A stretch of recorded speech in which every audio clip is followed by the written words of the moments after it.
I'm Al McFarlane. Good morning, good afternoon. Welcome to the Conversation with Al McFarlane. Today is February 28th, and as you know, it's National Blackout Day. What does that mean? It means that we are being asked to be particular with our financial resources today around the country, perhaps around the world, certainly within the Black community and beyond within the community of allies. And what's the reason? We want to be intentional about reflecting, demonstrating, flexing our financial power, our presence, and to show up because our lives and our money matter. And so all around the country, on social media, in newspapers, radio, people are we are inviting ourselves to act in a collective fashion today under the banner of National Blackout Day. And that is really an important theme. It'll lead into the continuation of an important discussion we started last week with Dr. Barbara Streets on how we handle stress and trauma. So it's going to be a great program. Welcome again to the Conversation with Al McFarlane. I also want to tell you that I have become just a diehard fan of an organization, of a platform called Narrative, and the community is creating, it's called Nubia. Narrative with a K, the word narrative, but with a K in front, just like you spell knowledge with a K. I invite people to check that out. And if you look at it and join it, become a member, they invite you to join their social platform called Nubia, the word Nubia, but with the K in front, Knubia. And what happens is that we actually post these programs. The Conversations with Al McFarlane programs are posted weekly to Narrative and Nubia under the category that's called the Black Press. In fact, let me show you kind of what I'll share on my sharing screen here, kind of how it looks. And let's see if I get it here. There we go. And entire screen. So I'm a subscribing member of it. And Jared, let me know if you see this. You see my screen? Am I sharing now or not? Yeah, I think I am. So this is Nubia. If you go to their homepage, I think it opens up like this with a variety of places you can engage. Here on the left, like not a chat room, but a study group, a work group on music, on In Class with Car, Africana Studies, for example. Largest Africana Studies class in the world, 4,000 members. This group meets every Saturday morning for an hour or two, and then there's a special office hours on Monday nights where there's more interaction. Black Futures, a writing lab. We post our stories from Insight News and from the conversation in this room called Black World Press. And you'll see here a copy of a recent cover of Insight News where we talked about Marcus Garvey. And we just posted that. So, and other publications and people who are in media are posting there as well. It's a wonderful way to stay connected. Other programs, other sections, media studies, a share space section where people just share and communicate, and a book club. If you're into books, here's a place to hang out and be, a place for business owners. And there are many more. And the point I want to make is that we are building ways to be together differently, and ways in which we can build community and sort of build the society that we envision, one that celebrates us and presents the opportunity for us to be the winner. When we tell our story, we're going to win. Unless we tell our story, and until we tell our story, will be an extra in somebody else's narrative. I say it's time that we place ourselves, our history, our genesis, where it should be, and that is at the center of creation. And if we do that, we'll discover that we have phenomenal powers that reflect our antiquity and our future, our eternity. And these are the powers of solution makers, of resourced innovators, the power of thinkers, the power of collaborators, the power of people who move with a sense of balance and fairness, with a commitment to justice in the world. So with that, I want to start, before I bring in my colleagues and partners, with another reminder that today is National Blackout Day. I pulled a clip that I heard this morning from Brother Keith Boykin, his channel. Let's check that out, and then we'll go into the Healing Circle. I'm here at Dewey's, a Black-owned jazz lounge in Springfield, Massachusetts, where I just ate dinner, but it was the last meal I planned to pay for until Saturday, because today, Friday, February 28th, is the National Blackout Day. Today is the last day of Black History Month, and Americans of all races are encouraged to participate in a 24-hour nationwide economic boycott in response to companies like Target, Amazon, Walmart, McDonald's, Ford, Lowe's, Coors, and others who have abandoned their commitment to diversity, equity, and inclusion in recent months. The blackout is only one day, but it's a day when all of us are asked not to buy a thing. Not a pack of chewing gum, not a cup of coffee, not that cute little blouse in the store window, and not that pair of sneakers you've been eyeing. All those little things you might normally buy on a regular day, not today. And all the big things you've been planning to buy, today is definitely not today. If you really want something, please wait until tomorrow, Saturday, to buy it. And if there's something essential you must purchase, then please give your dollars to a Black-owned business. We've done this before, people. When Rosa Parks was arrested on December 1st, 1955, for refusing to give up her seat on the city bus to a white man in Montgomery, Alabama, Black people organized a year-long boycott from December 5th, 1955 to December 20th, 1956. They walked, biked, carpooled, and organized their way to freedom. And today, we can start to do the same thing. The one-day blackout is not the only step, it's a first step. But it's an important one. Black consumers control $2 trillion in economic buying power, yet the new administration in Washington and the big companies that align with them arrogantly assume we have no choice but to shop with them. But today is the day we begin to show them just how much power we have. No matter what they try to take away from us, we remember the message of Dr. Maya Angelou. You may try to kill us with your hatefulness, but still, like air, we'll rise.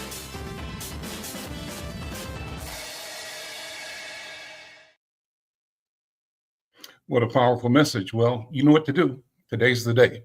Let us begin today's program, the Healing Circle Friday, and pleased to have our colleague and our leader, Dr. Bravada Garrett-Akinsanya. Dr. B, how you doing? Yeah, unmute. I am perfectly fine. How are you, Baba Al?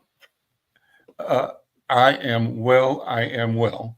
You know, and I'm pleased that we're going to continue today with Dr. Barbara Streets. I was so fascinated and empowered by her teaching last week. It was a masterclass. So we have invited her to come back today, and we want to figure out how we can get more of her on a regular basis in a series, because the message is important. And she really delivered the goods last week. Yes, she did. The Healing Circle with our protocol. Let me ask you to do that. And Dr. Barbara, come on whenever you're ready, okay? Go ahead, Dr. B. Hello, greetings. Greetings. Thank you. Glad to hear you. We're about to go to our Healing Circle protocol, and I just invite you into the circle, Dr. Barbara Streets, and all of our listening and viewing audience. Please feel yourself virtually moving into a circle. And in that large circle that we call community, we first just take a deep breath, a cleansing breath. We let it go, just to notice where we are, who we are. We look to our right, assuring our safety. We look to our left, noticing where we are. We look behind us, assuring our safety. We notice our feet on the floor, the seat that holds us, our personal grounding for a readiness to grow and change and heal. And once again, I just ask and invite people to just take a nice, deep, cleansing breath and let it go.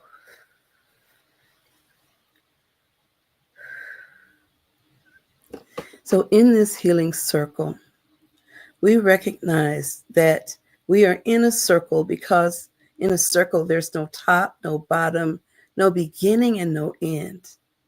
We all have equal access to the center, which is the space of power and voice. We also sit in this circle in a way that honors where we came from. So in this circle, we honor our elders because those are the shoulders we stand on. And we honor them for what they have done as we all sit here as living embodiments of someone's hopes and dreams for generations that we would be who we are today. And as we sit in this circle, we also honor our ancestors, for those were the shoulders that our elders stood on. We honor our ancestors because they hold us true to the sacred knowledge that there was a beginning, there's a now, and there's an end. And as we honor our ancestors, we do so because they are closest to our Creator.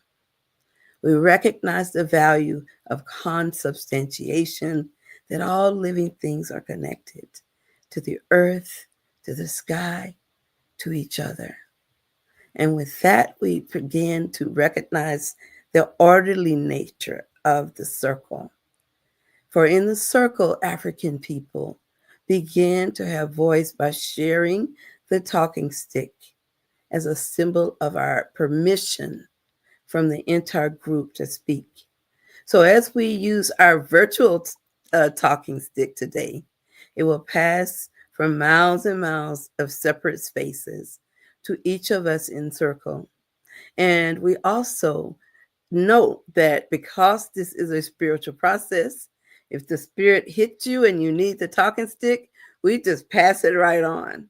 So regardless of what role or whatever your turn may be, your turn is when the spirit hits and when you get a chance to talk. So together we just say to our Creator, to our elders, to our ancestors, and to each other, Ashe. And I pass the talking stick to Baba Al. There you go, Ashe. brother. Thank you. Thank you. And you know what I'm doing as we speak is on my messenger page, sending messenger notices out to my friends and contacts. So if you've gotten the message, please tap on and join the program. And I say that to invite the people that are here, do the same. Reach out to your friends, send a post, send a text, a tweet, a messenger, and invite people to join this conversation, the healing circle. It's going to be it is an important conversation. Well, Dr. B, as I said when we opened up, I was so, I think, enlightened and impressed with last week's presentation. We asked Dr. Barbara Streets to come back again today. And like we did last week, I'd like you to introduce her, to put her presentation in context.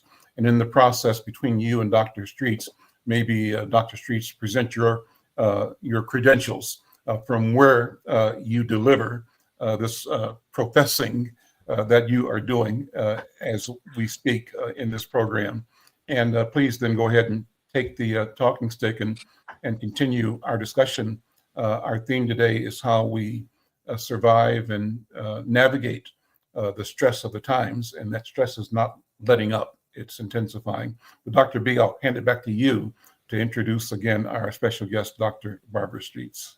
Thank you so much. It is my honor and privilege to welcome again to our Healing Circle, Dr. Barbara Streets. She is a psychologist for a number of years of experience. I met her years ago as she was interning at the University of Texas, where I worked there. And we've been friends for many, many years. She is I claim her as my psychology daughter. So she's here today just to honor us with her her wisdom. She has been a Fulbright scholar. She has been all around the world teaching and learning and sharing her spirit and her knowledge. And we're just very, very fortunate that she's able to squeeze us in her calendar so that she can be with us today. So with that, I will let her introduce herself if she has more to say, but I would really appreciate us welcoming her to the circle. Welcome, Dr. Barbara. Welcome. Thank you. Thank you so much. Can you all hear me well? We can. We do. Do you want to be on camera, Dr. Streets, or not? We welcome you too. If you want to, if you don't, that's fine. Not really. Not you really. Look cute. Not really, but thank you. I'm glad you showed up. She's so funny. I did send a handout though. Mm-hmm. I'm not sure. I just wanted you asked me where I hail from, and I accept the designation as Dr. Bravada's psychology daughter. I claim her as my psychology mom. And I feel I'm just, I close my eyes when you think about when you were doing the invocation, and it just makes me feel so much better. It's just a healthy, I think I'm going to use it in my class. It's a healthy way to begin the day. So thank you for that. Welcome. I'm not sure if you need me to review, but anyone can. You should review. Let's sort of go over a reminder of the thing, capitalize what we talked about last week in the context of last week, and then go from there. Okay, sure. So last week, in concert with the theme, coping with fear, racism, and uncertainty. And so I outlined some bullet points that I've been putting together for a future presentation for a course. I teach classes on beginning practicum, helping people become future counselors and psychologists. In this semester, I'm teaching race, class, and gender issues in counseling and psychology. And in that course, we are looking at white supremacy as a construct in terms of how do we help heal individuals, but not just individuals of African descent. In my course, it's students from upstate New York. And so there are many individuals who represent different cultural backgrounds. And so I talk about how white supremacy has harmed everyone. So in reviewing though, for kind of what I went over last week, I started off with a statement: remind yourself that you are here for a reason. You are here with a purpose. And I actually stated the current sentence: there's nothing offensive about your existence. And the reason why I said it that way is we have a lot of cognitive distortions, negative thoughts that we walk around with all the time. And I wanted to name that thing, that ugly thing that has been unstated, but is operating. I know we should always, when we do our affirmations, state them in the positive, state them in the affirmative. I did that intentionally because I want folks to understand when we talk to ourselves in not so positive ways, it sounds just like that. It sounds negative. It sounds horrible. And so I wanted to come back with a dispute, a firm dispute, and say there is nothing offensive about your existence. Don't apologize for being here. I also talked about the importance of looking at this as a video game and considering that we're in a virtual video game, and as we exit outside our safe spaces, recognizing that just like in any video game, there are safe spaces, there are rewards, there are challenges, opportunities, and dangers. And that if doing so can give you a little bit of emotional distance, emotional protection, and an ability to be an observer, it can assist in your own emotional regulation when you take a step back from what's going on around you. Because at your core and center is the invocation that Dr. Bravada just gave us. That's at the core. That's your foundation. This stuff that's out there, that's negative, that's a game, and it's being played on all of us in many ways. I talked about creating a safe place, whether it's in your room, a corner of your room, a corner of the house, in the backyard, somewhere in the neighborhood, near a tree. It could be underneath the tree, but it's important to have a safe space, because that also helps you to emotionally regulate and to ground and to remember our connectedness to all things around us. I talked about grieving and grounding. We were just grounded, but a minute ago with the invocation. But grounding can just be, you can do that any time of day. Set your alarm to go off on each hour. That's a nice way to stay regulated, just doing it each hour. And grieve too, because we do have emotions, all types of emotions about what's going on. It is painful. It is important to acknowledge it. Sometimes when you have clients and they're crying and they don't know why those tears are there, they haven't named the sadness that's going on inside of them. And so I think it's important for us to do that, to grieve. And even now, we can be thinking about some of the things that's making us upset. I had a great conversation with Dr. Bravada yesterday about some of my fears, and being the awesome therapist that she is, she helped me out. I made the call I needed to make, and things are moving in a direction positively. So praises to you, Dr. B. Thank you, my dear. We talked about moving in silence, that the world, the social media world, is saturated with information about us it doesn't all need to be there. We've got deep fakes and constant surveillance. And so in this sense, privacy can be a boundary, a protection, and a strategy. Moving in silence allows you to focus on what is being said and what is in front of you, not the messenger, but the content, so you can really hear what's going on. And we also talked about too, when you move in silence, you need to understand that not everybody is wanting to see you win, to see you prosper, to see you become the best that you can be, because the reality is, there are dark shadows called jealousy and envy out there, and you want to protect yourself from that as much as you can.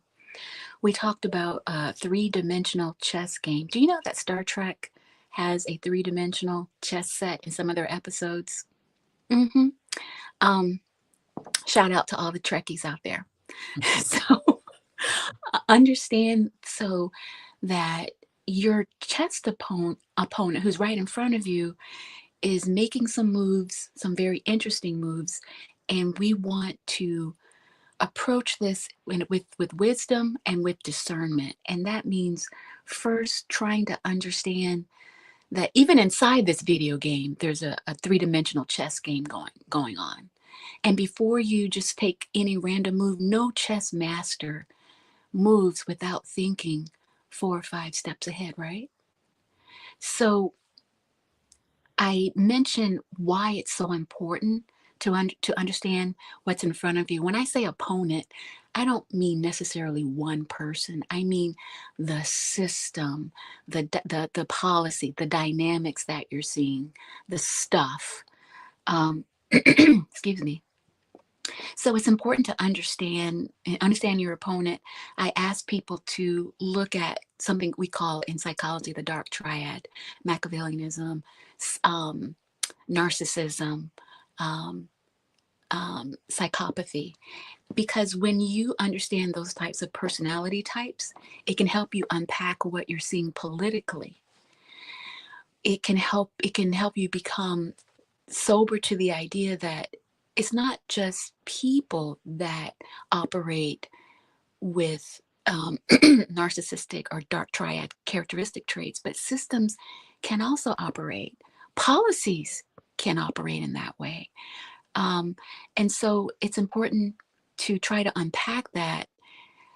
It'll also sober you to the understanding that if you've ever known anyone who has a deep personality types are very hard to change, if at all. After a certain age, it's really hard for people to change. If you've ever known anybody, even with an addiction, you know, there are many relapses before people can change. And I'm not putting addiction in the same category as a personality disorder. I'm just saying that change is very difficult. And individuals who are often narcissistic or exhibit these types of like serial killer, Machiavellian type personality traits, they go to their grave with those same traits. There's no remorse. There's no, I'm sorry. There's no insight, no deep reflection from those types. They are malignant. They are painful. And there's a reward for them. So understand that. Deepen your understanding of dark triad personality types. Deepen your understanding too that your opponent's level of commitment to win is at the Olympic state. They want to win this by any means necessary. So your desire to not survive, but to thrive has to be deeper than your opponent's commitment to win. I ask folks also, we're still analyzing the opponent in front of us. I told people to look at the American history. We've seen so many things like this before. The strategies aren't really new. Examine the genocide of Native American indigenous people. Examine the Holocaust. Examine the internment of Japanese Americans. These structures, not just here but around the world, there's a similar playbook in front of us. When I talked about, we also talked about the current strategy. The current strategy, it has I have five dynamics for the current strategy. So again, we are on the one side of the chessboard, the three-dimensional chessboard. We're looking at our opponent and we're thinking, what is this strategy? What is going on? What am I seeing? Trauma, the creation of trauma, the commitment to create chaos and trauma. Chaos is the strategy, fear is the strategy, and it's like a whack-a-mole. Trauma over here, chaos over here, disorientation over here, fear over here. That's the strategy. How do you, when you're at the state fair, you're hitting that whack-a-mole, most people don't go to defeat the whack-a-mole with a strategy. They just start whacking, right? And I'm asking folks to think, to not hit that whack-a-mole like you would at the state fair. There needs to be a strategy. I've asked folks to read Project 2025. I gave the link last time. And everything that they said that they were doing, they are doing exactly it. Additionally, I asked folks to journal, to do a journal entry. How do you defeat an opponent that uses the whack-a-mole weapons of fear, disorientation, chaos, and trauma? That's a good journal assignment for the family to think about. I ask folks to do that. It is a type of re-triggering strategy. It's a type of psychological warfare.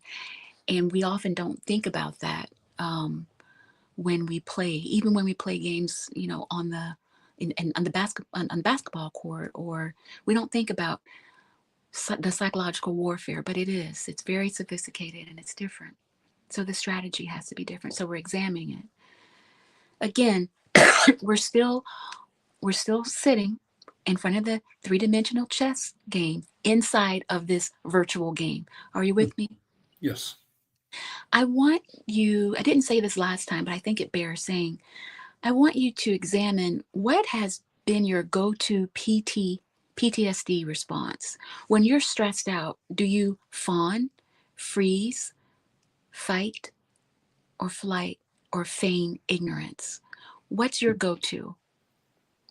I think it's important as a part of insight to know what your go-to response is and the response of your family. Don't judge it, just observe it. Because, there are folks who are saying, I'm not watching the TV. I'm going to turn the TV on in 4 years. I'm not looking at a thing. what do you call that? Maybe feigning ignorance, maybe, fleeing. That's a response. Now, in your homework, you have to list the positives and negatives of your response. Positive is you might be happy all the time, more so than most of your friends, okay? Because you don't know what's going on, and that's your strategy. Some people are saying, I'm going to fight. And so you see that ACLU and other groups, mostly lawyers, are saying, oh no, I'm going to go straight to the judge. We're going to stop this. They are also being threatened. They get death threats. They get they might lose their jobs. Some people are saying, I'm gonna fight, resist, and I'm gonna flee. I'm gonna say I resign. I want you just to recognize your particular response to trauma and the pros and cons, and then I want you to examine what you're seeing, because you're seeing lots of different responses. And I also, this is particular for African American people. Examine our famous leaders and their responses. That's part of the homework too. I've heard folks say, well, I did your homework, Dr. Streets, and I'm freezing because from what I've observed is that if I fight like Malcolm or Medgar Evers, or even nonviolently like King, they might kill me.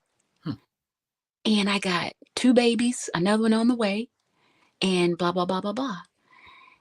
Again, don't put any judgment on your response. Just name it.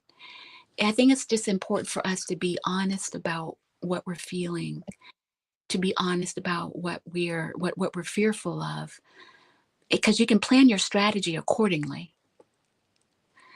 Am I making sense so far? Yes. Yeah.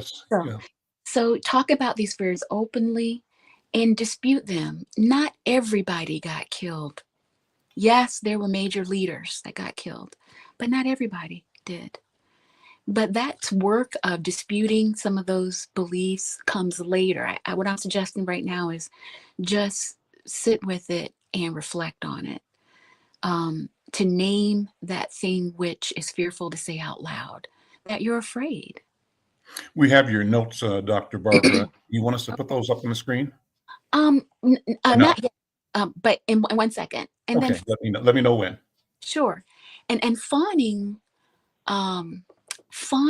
is, appeasing the person in front of you, making them feel good, making them comfortable, because we don't want them to harm us.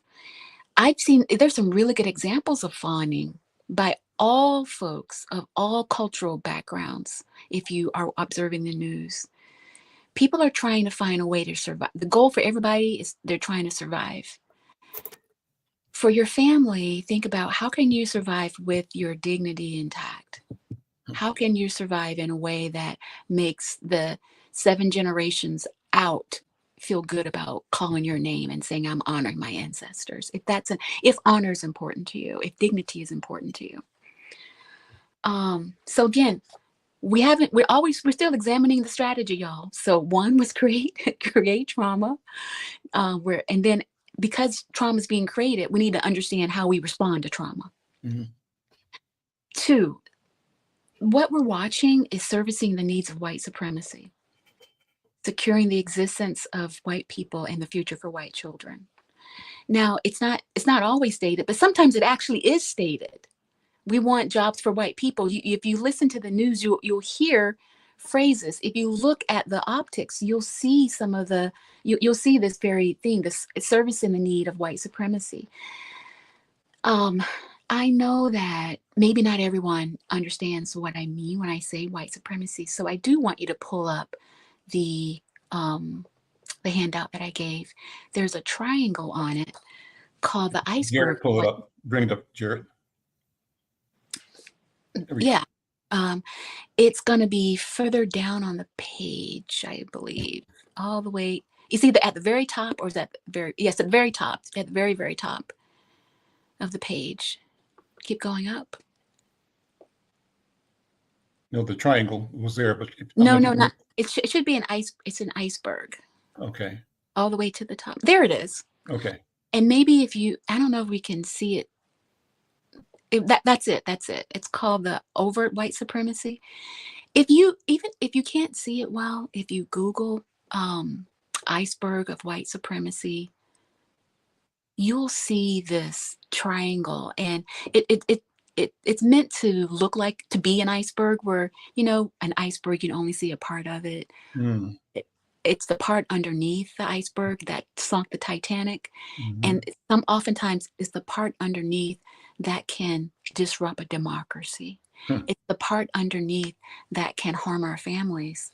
So if you look at that, excuse me, if you look at that iceberg, I'm just going to pull it up here on my screen. Some things that we see that we know, we've seen lynching. That's overt. The use of racial slurs. We've seen the Roman salute. That was obvious. Racial jokes. Those are things that are obvious and for many folks unacceptable. But there's so much more that we don't see. We don't understand that's also operating. Discriminatory lending practices, mass incarceration, Karens calling the police when we're selling lemonade on the corner. People saying, you know, don't blame me. I never owned enslaved people. Racial profiling. You don't see all those things, but they're operating. There's many, many more things on that list, but they're operating all the time in ways that we don't see, both in the healthcare system, the judicial system, the educational institutions, in our religious systems, all of the systems and structures that make us who we are.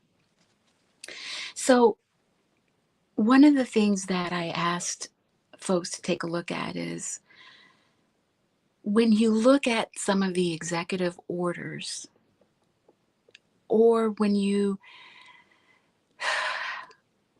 listen to the tone, you can put some of those things on this list. You can add to this list. I have a homework assignment I'm going to get to in a moment, but I wanted you to see what I meant when I said the word white supremacy, because I think it can help those folks that aren't familiar with that name. Again, we're examining the strategy. We talked about creating conditions for a technocratic oligarchy. And it's really important to understand why AI is being pushed so hard, the minerals in different countries, why they're needed to support the AI structure. The other thing I think is important to do is to look to your left. We're still in front of this 3-dimensional chessboard in this virtual game. Look at the other chess players that are around you. What are their strategies? There's an individual, a guest essayist, opinion writer for the New York Times, James Carville, and he wrote, he suggested we do a rope-a-dope, and he was using an analogy from boxing and Muhammad Ali, and I thought, oh my goodness, that's interesting. Another person state, you know, let them just let whatever's going to happen, let it happen, because at some point folks will be so exhausted, the masses that are being disproportionately affected, they've got to say, I've got to let go of my cognitive dissonance right now. So look at other strategies that other chess players or individuals inside this virtual game, examine how they're also looking at the strategy. And then the final one I have, I believe, is feed the greed. The strategy is to feed greed. Greed can be an addiction too. And it can be all-consuming. Because there are individuals in any type of system, there's white supremacy. There's typically someone that is being rewarded disproportionately than any other groups. Excuse me. I'm still reviewing from last week. So the next thing I suggested was creating a surgically strategic, astute, and intentional multi-generational family plan. Remember, we're coping with fear, racism, and uncertainty. So your plan has to be multi-generational, and it has to be as precise as a surgeon when they're operating on you. And you are doing that in this virtual game. You need to make surgical moves. Remembering that you belong here. Remembering that you don't want to create more negative energy in yourself or your family. You want to Tai Chi whatever negative energy is out there. And I think it'd be important to strategize. What could that look like? Figuring there's a Maslow's hierarchy of need, that was that colored triangle. And figuring out how you can get all your needs met, your physiological needs, food, shelter, water, if it was just you and your family. Because each executive order is undermining something on that Maslow's hierarchy of needs for some group, and some more than others. Needs are being undermined. So I talked about self-reliance, that become sober to the fact that a new type of self-reliance is unfolding, learning how to farm, how electricity works, building your immune system.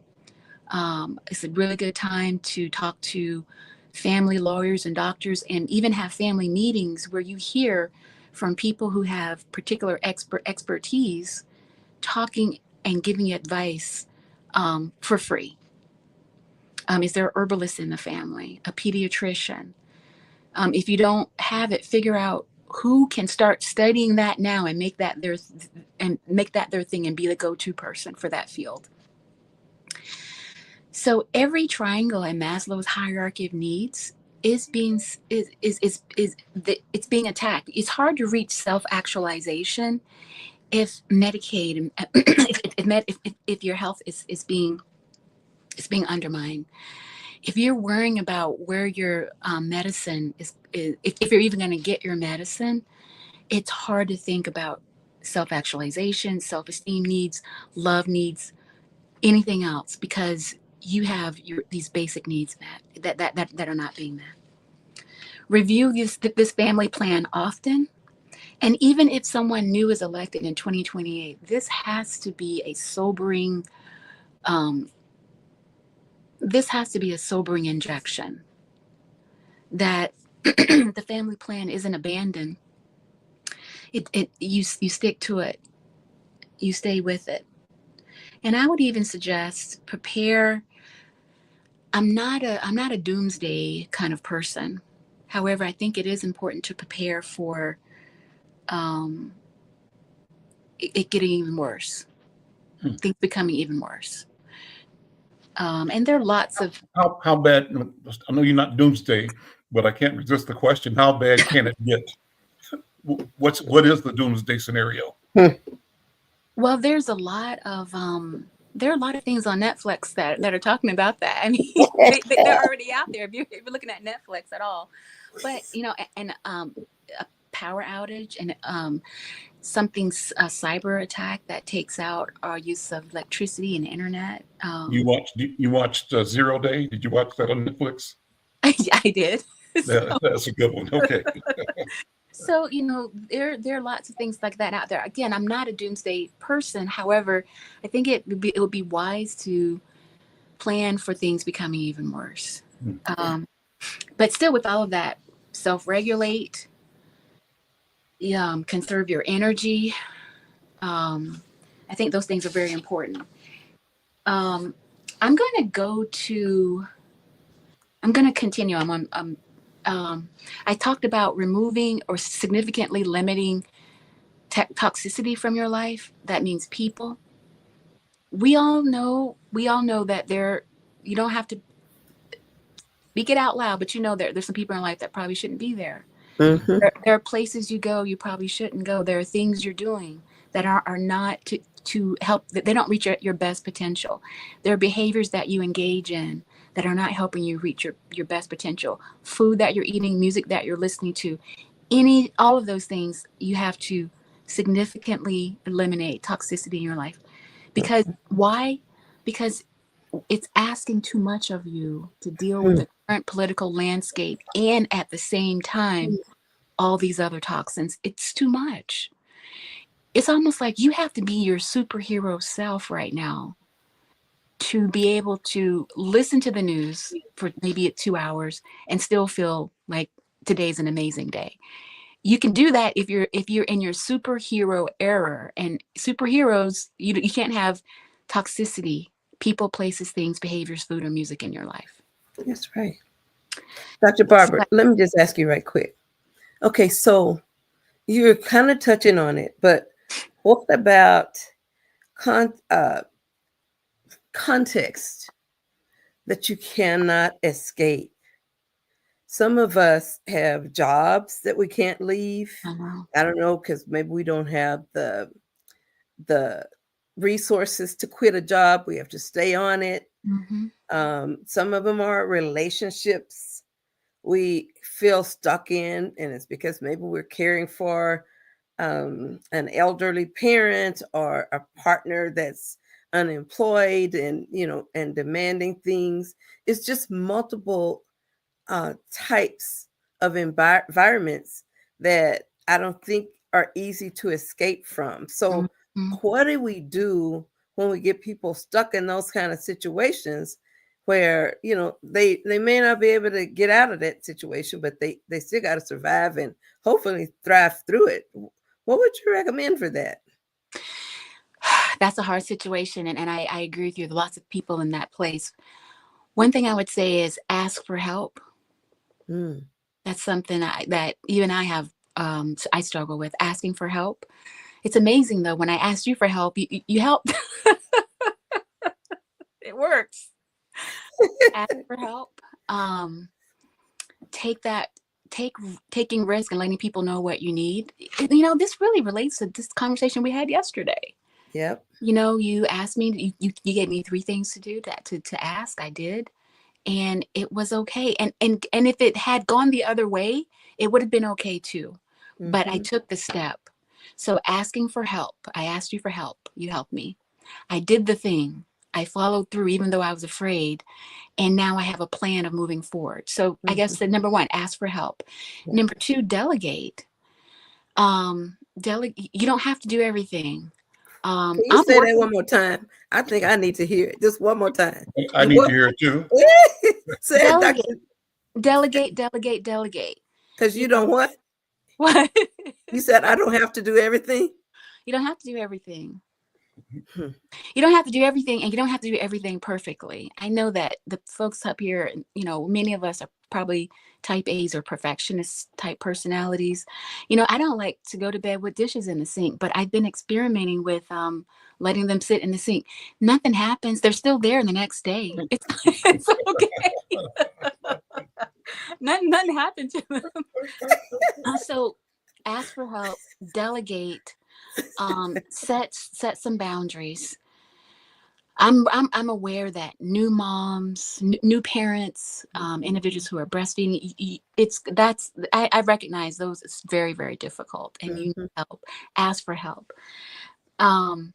Delegate, set boundaries. Let folks know that you need a timeout, that you're putting yourself in timeout, and that you can't come out of timeout until you can show up feeling regulated, and it may take longer. And I think that might be a good role modeling for individuals and families, setting those boundaries. I think, looking back at, if this is with someone that you're with, based on what I understand about John Gottman's work and looking at couples and people you live with, you can become sick if there are unhealthy people that you're connected with. And those illnesses will show up years later. It's in your best interest and the person that you're with for both of you to maybe reevaluate what are we doing? What are our values? And we both want to come out of this, not just alive, but healthy. And so Mm-hmm. what can we agree on to change? Just one thing. Not everybody's going to go to therapy. I recognize that, but there are therapeutic things you can do in your home. Right now, a lot of people are online with their pets, their dogs and their cats, and it's just amazing. They call them their fur babies. I think it would be good for families to start rituals of connection, and one of those things could be just hold each other, full body hold, chest all the way down, appropriately for no less than 20 seconds every morning before you all leave and go do your thing. Just a family hug. It does so many things chemically for you. It sets a tone for everyone. If you're in love, it sets an expectation and a hope for later in the day. Holding each other in safe ways can be a way to create a healthy ritual and to start creating an environment. And that's in talking about what kind of environment you want to have for your family. If you can't get out of that situation, if they can have a conversation about how can we create a healthier environment. We might be yelling at each other all day, but can we have between 3 and 4 p.m. nobody talks? Mm-hmm. At least try to create some boundaries, some healthy boundaries in the house. That's what I would say, Dr. B. I love that. And I use that technique a lot in therapy with couples and even with parents and their kids. I like the leaving part, but I also like the coming back home. Mm-hmm. That when you come home without words, you just hold each other for a minute or so and just realizing you're in a safe harbor, that Right. you've made it through the storm all day and you're back to someone who's safe, who loves you, who cares about you and what you think and feel. And I think a lot of times we don't do that in practice as parents with our children. We're dropping them off at games or plays or whatever they're doing. But in the evening when they come home, it's really good if you're the one home last or whoever to seek them out for a safe harbor. Mm-hmm. And I actually have people say, "You are my safe harbor. Mm-hmm. You are my safe harbor." And I like them to say, "I am your safe harbor," so that they can recommit to that connection and that contract of being safe with one another, whether you agree or disagree. And and like now, in my own marriage, no matter how angry I get with my husband or vice versa, we had made a pact years ago. It was from a Bible verse we heard at church that you shouldn't go to bed angry. So if we're angry, by the time we get showered and get in our pajamas, we got to let that anger go in the shower and you step on out like you got some sense. And we decided that we have to take turns being crazy. All of us don't have a chance to come off irregular. I'm gonna call it irregular with our partners all the time. We have to take turns. Two people can't be like that at the same time, or you'll get nowhere. So we have to take turns. And sometimes I literally say it's my turn, or he'll say it's my turn now to be the one. So I think what you're teaching us in very practical ways that not only look on a socio-cultural level, but also an interpersonal dynamic that is replayed in our intimate partner relationships and within our home. So I love what you're saying about just creating that sense of safety for yourself. Thank you. And thank you for sharing that too.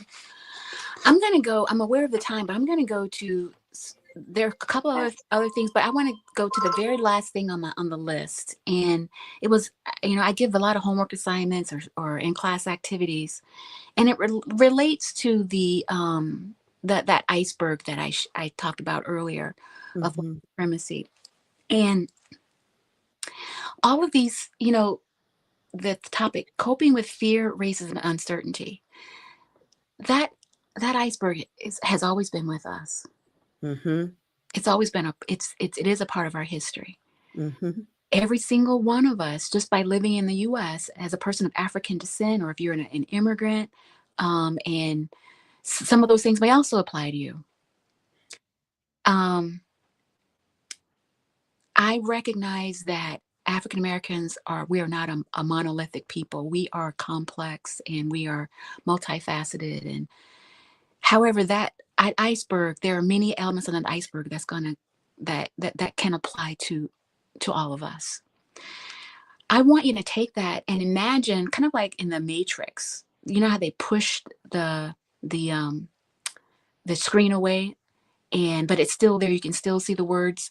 It's there, but we can still see the words. Okay, and maybe it's all that. It's about 3 feet away. You've already been managing fear. You've already been managing racism and uncertainty. It just wasn't so obvious to you. If we think about the Adversive Childhood Services, the Adversive Childhood Experiences Survey, many families of African descent, if you look at that iceberg, you've had a whole history, generational history of adversive experiences. Our collective family ACE scores are high. And those adversive experiences sometimes have repeated themselves over generations. So it's really amazing when we think about the fact that we have been already coping somehow. What I'm asking us to do is to clean up some of those coping, to refine those coping strategies. And I think you can do that by some of the things I mentioned earlier, by removing a lot of the toxicity, by examining the strategy about what's in front of us, removing our cognitive dissonance, naming our fears, but also creating a family coat of arms. On the bottom of that page, I have a list from about for us to create. It's a list that, can you actually go to the link? Is it under the B, the link B? There it says it's letter X, and it says Blacks. Well, hang on. Yeah, Black Self-Care sorry. Resource Guide from AAPF, and then there's an A and a B. The link Right. is Okay. The So link there's B or the link A? Which one? actually, I want you to go to letter Y first, so we're going to go back to letter X. Y is, it says Black clinicians you need to know. I'm not seeing that one. Let's see. Oh, yes. Okay, I see it now. Why? Yeah, sure. Can you click on that, Jared?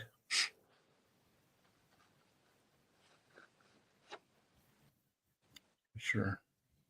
So my students are going to be going to see this also, but this is a list of African American scientists, researchers, psychologists that many of us are not aware of, that have made incredible contributions to our health, our healing. You have Dr. Joseph White on that list. You got Dr. Clark on that list. You got Dr. Robert Williams on that list. You got Dr. Guthrie on that list. And what we want to do is destigmatize talking to people. We want to destigmatize talking to healers. We want to destigmatize, and we want to also educate about some of the good work that people of African descent, psychologists, have done. I want you to see this, but I also want you, I actually have my own PowerPoint of African American psychologists. I think the family needs to create a PowerPoint of Black excellence in your family. Black family members you need to know. Mm-hmm. Black family members you may not have heard of. In the same way that we need to remind ourselves of part of our history of these psychologists, scientists, researchers who've made these contributions, we also need to look at our family. And there's some gems that we sometimes we aren't talking about, or we forget to mention. So look at that, but also create a PowerPoint of Black excellence in your family and distribute it to everyone. And it's something that we need to look at on days like Kwanzaa, which we should be celebrating weekly. Now, Mr. McFarlane said we should do it daily. I'm okay with that too. That sounds good. Now, the other link that's on there is resources from the letter X. Letter X has the African American Policy Forum. If you go there, there's a Black woman in the resources. There's a Black Woman Self-Care Resource Guide. Mm. And if you just kind of just go through that slowly as I talk through it, I think it's important to look, as a family. A lot of these activities, I'm just hoping as a family you can get together and just go through them. And it doesn't need to be done in one night or one evening. This could be, I think in semesters. So it could be, pick a day a week and just have it. You know how you have couples night out every Friday night at 8? Just have family self-care night and Mm. choose a day or a time, and you just go through some of these resources and look and see what's in your community. Maybe work on your family of excellence, Black excellence PowerPoint. Maybe you can work on your family coat of arms. I think it's a great idea. We watch the Game of Thrones, but how come we're not creating our family coat of arms? What's our care animal? What would it look like? Does that make, what I'm saying? Mhm. So It I think, does make a lot of sense. let's not just consume what we're seeing on television about families and greatness. Let's use and think, okay, let's create that for ourselves. Mhm. So I have also on here a family quilt. I remember I used to knit, Dr. B. I don't knit much anymore, but with one of my girlfriends, I used to knit every time we got on the phone and we were talking. We would talk for hours. I mean, hours. And every time we started talking, I would just knit. And the knit got longer and longer. It became something that looked like a messed up onesie to a blanket. And then it started to look like a quilt. And after over a year plus of working on it, I gave it to her and I said, this line here is when we talked about blah, blah, blah. And this line here is when we were talking, you were saying so and so. And this is the lesson in that. This is what you taught me. Wow. And this line That's here, powerful. this row here, this is what this was about. And this is the lesson I learned from here. Wow. I think you can create family quilts, family dresses, traditional dress. Dr. Bravada, I see you and your husband, y'all are wearing, y'all often wear something that's similar, but stitch some words and phrases inside of the garments. Mm. He stitches something inside yours. You stitch something inside his. Now I know people, I don't know how to sew. I can't stitch. Okay, go buy something and stitch it. Just sew it in there. Put the names of your ancestors inside of a onesie that for your newborn. Mm. Let the baby know it's being covered. But I think that I have family coat of arms, family quilts. I talked about the family altar, family PowerPoint. There are things that we can do that can promote our own sense of community, family, nurturing, being covered, being held, being safe, being protected. I love it. That's what I'm suggesting for coping with fear, racism, and uncertainty. Thank you, Dr. Barbara. Let's call that a break for today. What a wonderful conversation. What good ideas. What great instruction. And what I love about this, Dr. Barbara, is that as I hear you and Dr. B talking about personal, specific things that individuals and their immediate environments and families and connections can do and feel and experience and use to navigate, I'm also hearing and visualizing how those principles apply to the collective. Yeah. The solutions you're providing are solutions for the body of community, as well as the individual body of us as individual humans. Our collective body knows much in the same way and can know in the same way and deserves health and healing. And the health and healing that you are prescribing, the pathways to that for the individual are precisely the pathways for health and healing for the collective body. And so I'll close with this. It reminds me of the biblical story of the prophet looking and asking, or the creator asking the prophet, can these dry and broken bones live again, right? Yeah. And the prophet wisely says, if you will, it can be so. And out of that permission came the idea of remembering, putting back together That's right. that which was dismembered, remembering the body. And I'm thinking that what you're saying is a strategy that allows us to remember, Yes. reconnect, put the body back together. That body is both individual and collective, and the body, in effect, becomes the generic representation of all of humankind. Hey, teach it now, brother. Yeah. Teach it. Drop Absolutely. the mic. Well said. I'm serious. This has been a wonderful conversation. Ooh. Well, we're going to come back, Dr. Barbara, right? Yes. I think we own to something here, and I think it's worth. I'm on the run on because I want to see what the end's going to be. I'm right with you. All right. See you guys later. Thank you. You all. Take care. Thank Bye-bye. you. Thank you very Bye-bye. much for having me. Bye.